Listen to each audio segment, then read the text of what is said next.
Vadikani tinokumhoresai svondo rineri. I hope kuti muri kuitirwa zvakanaka. So I just hope kuti muri kuona video yedu zviri clear because kune makore saka kunongori nehunyiranyira. I just hope kuti painozoenda paYouTube pamwe inenge yaananha meno. Just trust. But at least you can hear tiri kutaura kuti saka this week rege tinamate just a few minutes. Baba tinokutendai manheru ano, tinotenda nevese vachaona vhidhiyo iyi kuti vachaitirwa zvakanaka. Tinotenda Baba tichiti vachaona vacharapwa, vanorwara varapwe, vasingakuzivei vakuzivei, vasina kuzarurirwa vakuzarurirei Baba. Tinokutendai nekutitendera nguva ino Mwari muya mutsvene. Tinoziva kuti muri pakati pedu panguva ino nemuzita raJesu. Amen. Amen. Amen vadikani. Saka this week ndoda kungosheya hangu ningirikini pane conference yandakamboenda kudhara and marazotenga futi bhuku racho revamwe vainzi Dr. Michelle Stridom vakazvarwa kuZimbabwe. Saka ndichiremba as like in profession handiti saka but mukristu futi vanoita nezvaMwari. Saka bhuku iri vakanyora vachibhesa nezvechikristu. Saka pane one statement yakangondibata bato yavakataura like it just stood out for me. Vachiti hanzi zvo mirangariro according to the studies yescience handiti pfungwa dzatinofunga dzese hanzi dzinouya nemawaves anenge ari mumhepo aya amina ane mazita awo hanzi mabeta matheta ndoni vanenge vachitoexplain hanzi ndoni. Saka vaitotsanangura in detail how kuti pfungwa dzinouya kwatiri dzinouya sei. Yeah. And then pane pavakataura kuti hanzi kazhinji pfungwa ikauya inoita sekunge yako sort of sekuti iwe ukasati pay attention kazhinji ndo patinotorasika kuti pay attention unongofunga kuti ipfungwa dzangu. And then wobva watanga kumeditata pfungwa dziya pamwe either dzinokukanganisa dzokuendesa kune depression kana dzichibva kune wakaipa handiti. Yeah. But kana dziri kubva kuna Mwari dzinovaka hadzikupe depression because dzine zano vanenge vachitopa mazano eupenyu kuti famba neapa enda wakadai. But dzinobva kune wakaipa ameno dzakatongosiyana. Yeah. Unotonzwa kuti mweya wako uri kutsikirirwa nepfungwa chaidzo. Saka hadzisi pfungwa dzese dzinobva kuna Mwari. Saka chiremba yakati hanzi kune pfungwa dzedu isusu vanhu handiti kozoti dzinobva kuna Mwari muya mutsvene and then kozoti dzinobva kuna Satani pasi. Yeah. Pakadzika dzika. And actually pane vhesi yandakatoona iri kuna James inotaura kuti hanzi inoenderana neizvozvizvi. Saka James 3 verse 15 inoti hanzi this wisdom does not descend from above but is earthly, sensual, demonic. And then for where envy and self-seeking exist, confusion and every evil thing are there. But the wisdom that is from above is first pure, then peaceable, gentle, willing to yield, full of mercy, good fruits. So you can see kuti pane comparison nemafruits too. Kuti mafruits anobva kuna Mwari muya mutsvene, mafruits anobva kune wakaipa. Saka mirangariro yedu mafruits acho ndo anotaura handiti kuti mirangariro inobva kupi, mirangariro inobva kupi. Saka pane pamwe pavakatsanangura kuti hanzi because isusu tiri mweya yakapfeka nyama. Yeah. Saka mweya tsvina haina nyama handiti. Saka it's always looking nyama yekushandisa. Yeah. Isaidha inotsvaga nyama yekuitisa makuhwa, nyama yekuponda, nyama yekupomba, nyama yekuroya, nyama yekuita zvakawanda inoshandisa munhu because haina muviri wacho. Saka zvinotanga nemupfungwa sort of wotanga kurera pfungwa dziya sedzakanaka kusvika watoti let me try maybe kuputa chaiko anything chinotobva kuna wakaipa zvinotangira murangariro. Saka ndaitofunga hangu neimwe vhesi kuti iri kuna vaKorinde inotaura kuti hanzi hatirwi nenyama neropa. Yeah. Kuti wakaipa hauye feya kuti achitokuzivisa kuti ndini. Sometimes anouya nehama chaiyo kana munhu ari so close to you. I don't know if kana muchirangarira time here yaJesu pavakati kuna Peter iwe Satani ibva kwandiri. Imagine kuti mudzidzi wavo waifamba nawo for 3 years ari kunzi ibva kwandiri iwe Satani. Because anga ataura zvekubva pakadzika, you know, zvinobva kumadhimoni ndo zvaanga ataura. Saka nesuwo sometimes tikapusa so tikavarairwa tikasaongorora kuti pfungwa iyi iri kubva kupi. Unorera hanzi pane tsumo inodeishona kuti hanzi unorera chinozokuuraya. Kurera kashumba uchikapa mukaka usvikakozokuruma futi. Like unorema kurera chinokuruma. Yes, yeah. Kurera chinhu chinokuruma. Saka tikapusa unogona kutora pfungwa yotanga kuti pepa uchitoipa chikafu mukaka uchiti yamani zvawakataura zvi handambozvifarira. Vaida kuvaratidza kuti nini kana handiri mukristu but handa kupusa kai. Afani, you know, wototanga kutoita kutonzwa kushatirwa paya. Apa hapana anewe ipfungwa yangouya iye. And mamarriage mazhinji akatopusika nezvo tupfungwa. Pane imwe joke yagara ishaurwa kuti chikuru unzi hanzi murume lai kuti akarambira mukadzi wake kuti aona chikorobho chiri palaini rehembe. Kuti wayanikire chikorobho chinokorobheswa mumba palaini rehembe. Kwakutotanga fight, kwakutosvika kutorambana. Tumwe ukanzwa nyaya dzacho unoshaura kuti ndo even wega so unoza inotombodaro kuti ko ndataurire chii kudaro. Kana kuti why did I think that way? Why did I comment that way? I will realize that no, it wasn't you ongochitaura. Watotauriswa, watoshandiswa nemweya wakaipa. Saka pfungwa dzedu dzakakosha zvikuru kuti dziongorore vadikani. Ende Mwari vakatipa weapons eshoko rawo.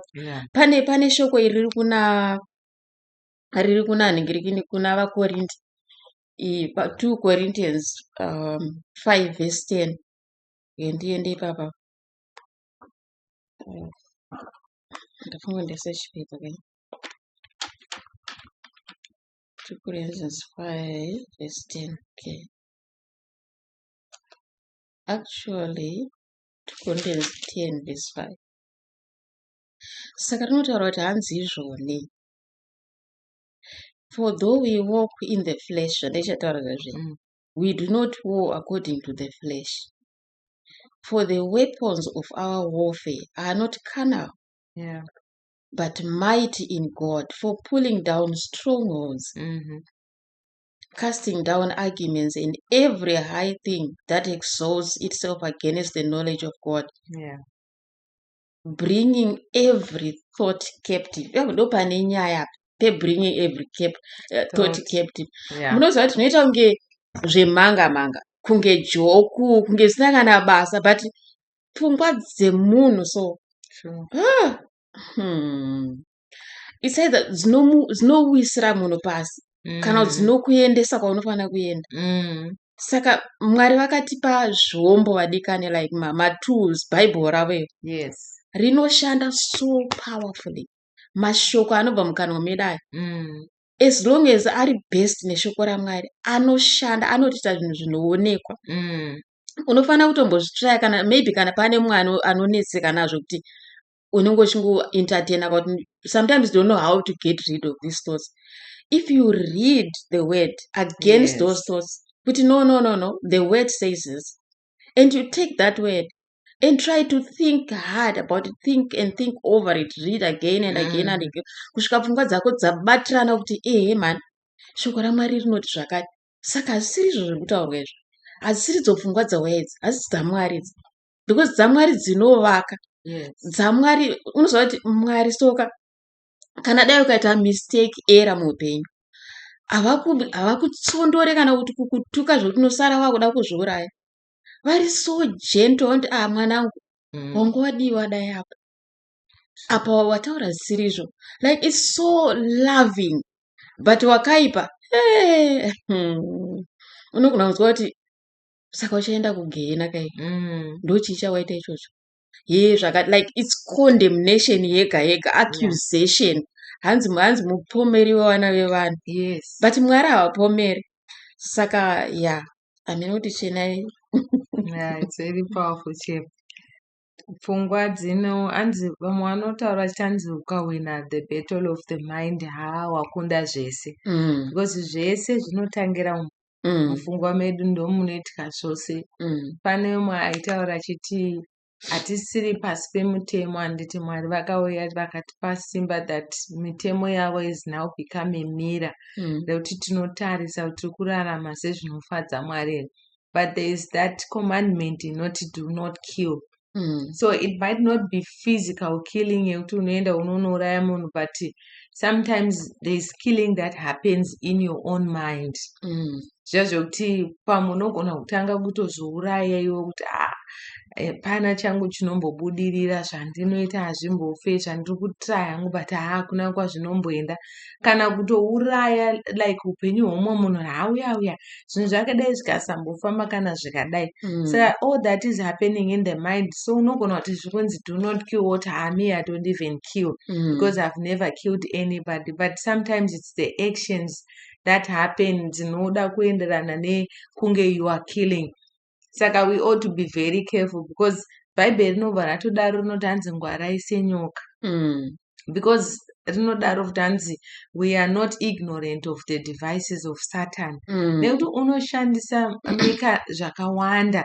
Sometimes unogona kuvarairwa like zvamataura Bible kuti Peter anozonzi get thee behind me Satan, but anotombenge ambotaura panonzi imi munoti ndinani. Jesu achibvunza vadzidzi, Peter oti ndimi mwanakomana waMwari. And from that same mouth Mwari vanga vatomboti zvawataura zvauna kuzarurirwa nokungwara, but it's the Holy Spirit, Mweya Mutsvene ndakuudza. Saka kuda kuti in us as well Mwari vanotaura and Satan also anogona kutaura. Saka we need to get that discernment spirit yekunzwisisa kunzvera kuti uyu mweya wakutaura ndeupi, izwi rakutaura nderipi. And we must resist the devil through reading the word of God. Mwari vanotibatsira vachitiitira, but yeah, the battle of the mind inyaya ihombe inoaffecta everyone. So it's a battle every day. You must be conscious and intentional. Kutoziva kutoti wakaipa anodai, saka inini ndoda kugara ndakato be alert. Ndoda ngoshare hangu ndescripture inotaura yekuna Colossians, Vakorose 2 verse 14. Inoti akadzima rugwaro rwakanga ruchirwa nesu pazvirevo zvarwo, ruchipesana nesu, akarubvisa irwo pakati pedu, akarurovera pamuchinjikwa. Saka Satani mupomeri, like zvachitaura Sidho rinoti anengogara achingokupomera, achikukonzeresa, achikufungisa zvisirizvo, achikuitisa zvisirizvo. But chandinofarira ndechekuti tine ropa raJesu vadikani. Jesu wakauya pamuchinjikwa akaroverwa, hanzi ropa rake paakaroverwa paipe akabva adzima rugwaro. So makuseni as I was praying, I just got this revelation yekuti it just didn't happen then kuti kudzimwa kwerugwaro kwakaitika ipapo. It's happening every day. It happened for the past, it's happening for the present, and it has already happened for the future. Saka kuroti tinotori neupenyu hwakagadzirwa kare, hwakadzimwa rugwaro rwapikisana neupenyu hwedu. Chiko chinga chakadaro, pane vakati here uyu haroorwa uyu, vanoti vakanyora kuti chenai haachambororwe, chenai haite vana, chenai haite mari, chenai acharamba riri rombe. Ropa raJesu rakadzima all those things. Saka whatever it is, even nhasi hauna basa, pangune vakati hauzomboshandi, uchange uchingotambura, pamwe wakatobva kuZimbabwe uri kunze kwenyika, uri somewhere else kwawakati ndimboendawo ndinonosama, but zvinhu zvakaoma. Iwe unofanira kuziva kuti ropa raJesu rakadzima rugwaro rwaipikisana newe. Saka urombe hwemhuri, magenerational cases aya, urombo hwemhuri, kusagona, kusawana chinobatika, all that was wiped by the blood of Jesus, zvakaroverwa pamuchinjikwa. Bhaibheri rinobva rati wakatukwa uyo unoroverwa padanda. Saka Mwari vakaroverwa padanda, vakatora kutukwa kwose kwairwisana nesu.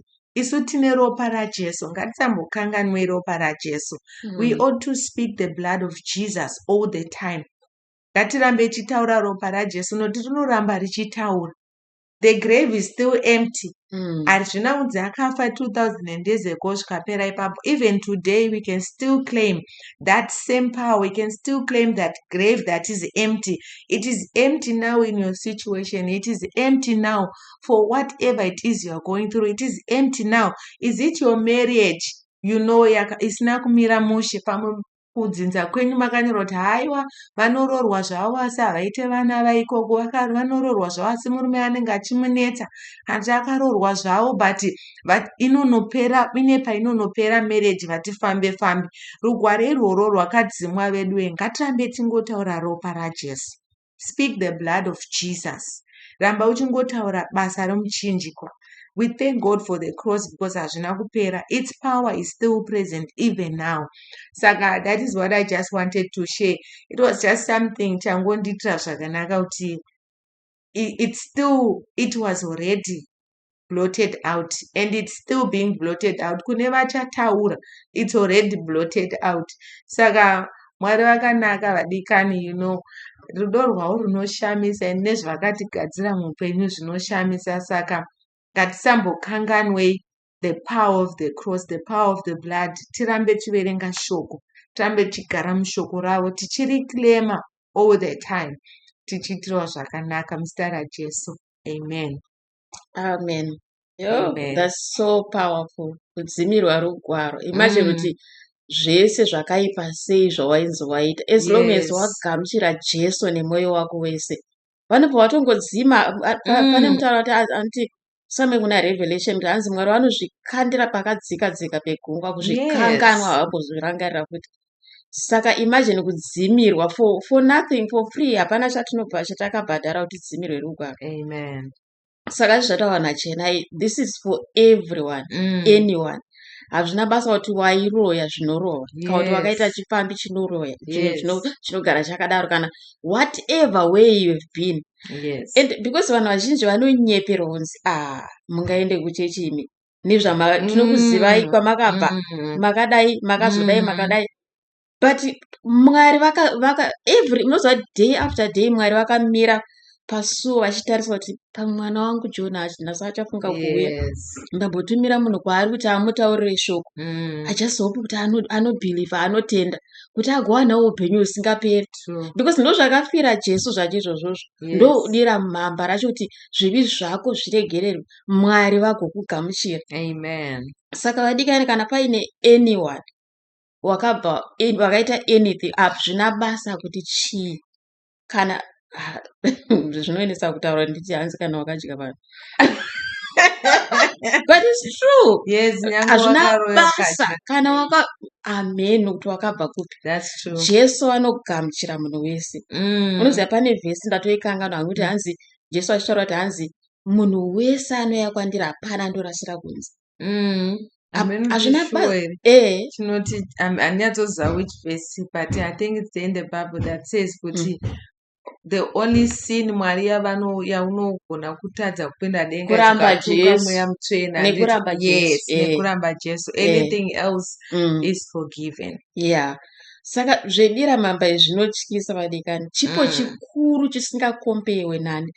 And munoziva kuti it's very funny kuti because wakaipa anoteedzera zvaMwari zvezvo, ndo panonyengerwa vanhu vazhinji. Paya unotengeswa madira mhamba mabhuru ekunzi hanzi tinatse musha.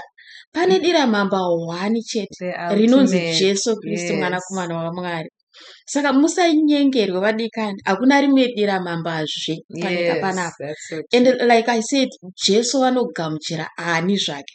Kadai kuti wakamborasika, wakambopira mudzimu, wakamboenda kun'anga, ukaite vanokugamuchira as long as waiva nemwoyo wako. Chinodiwa mwoyo wako, kutendeuka nemwoyo kuti Mwari ndauya. Because pasi panapa itemporary vadikani. Tinganyeperani zvedu sei tigounganidza mamota, mazimba, zvese izvo zvakanaka, hazvirambike, zvinodiwa. But hakuna munhu anovigwa nemota 7 kana imba 5, hanzana mbomunzwe.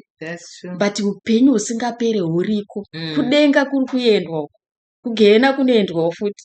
Saka handisi kukutyisidzira, ndingotaura kuti izvo kana paine anything chawakaita usatye kuuya kuna Jesu. He is so loving zvokuti vanokuda zvakanyanya sei, vakatofa nofa. Imagine usati watomboita zvii zvese izvozvo. Saka is just waiting for you. Actually vari kutonoka pamwoyo pako kuti mwanangu ndiri kutaura iwe, because vari kudzoka anytime kana kuti upenyu hwedu hunoguma. Saka mazvinzwira zvedira mhamba Jesu, dira mhamba wakaita kuti vakatosota zvataura chena kuti vakatogadzirisa. Hapana kugamuchira nekutenda nemwoyo wese ndozvavakaita. Saka tinokutendai kwazvo nekuteerera. I hope kuti muchaitwa zvakanaka. I hope pakati penyu pana anga achinida this, especially kana wanga usati wagamuchira Jesu. Usanzwe kukondemwa. Tiri kutokuudza kuti Jesu rudo, vanokuda zvakanyanya no matter where you have been. Vakatokumirira iwewe. Saka vadikani tinokuonai. Ukuda kunamata? Let's just pray. We thank you, Lord, for your goodness. We thank you for your word that will stay forever. Shoko renoti everything else shall pass away, but the word of God shall remain. Shoko rendo rinodaro Mwari kuti rakadzima rugwaro rwaipikisana nesu muzita raJesu. Tikava vadyi venhaka, tikava vebwo muzita raJesu. Tinokutendai neshoko renyu Mwari noti ani anouya kwandiri akagamuchira Jesu anowana upenyu husingaperi. So tinokutendai nokuda kumwe nomwe uchateerera shoko iri Mwari. Muitirei zvakanaka. Vanhu venyu ngavatizire kwamuri. Vanhu venyu ngavauye kwamuri vazive kuti mune rudo runoshamisa. Shoko rinoti, for God so loved the world that he gave his only begotten Son, that whosoever believes in him shall not perish but have eternal life. We pray, O God, that your children may run to you, may give their lives to you, O God, and may live within the comfort of your word. Nekuti shoko renyu ibenyu rine simba, munondo unocheka kwose. Mazvita Mwari, tanyengetera, convict each one uchanzwa Mwari, asumudzire waitiro zvakanaka, vatende vararame mamuri muzita raJesu. Amen. Amen. Tinokutendai vadikani, muitwe zvakanaka, muve nesvondo rakanaka, musakanganwa nekushare nevamwe vanozonida this video. And subscribe. Nekusubscribe. Okay, muitwe zvakanaka. Bye bye. Bye.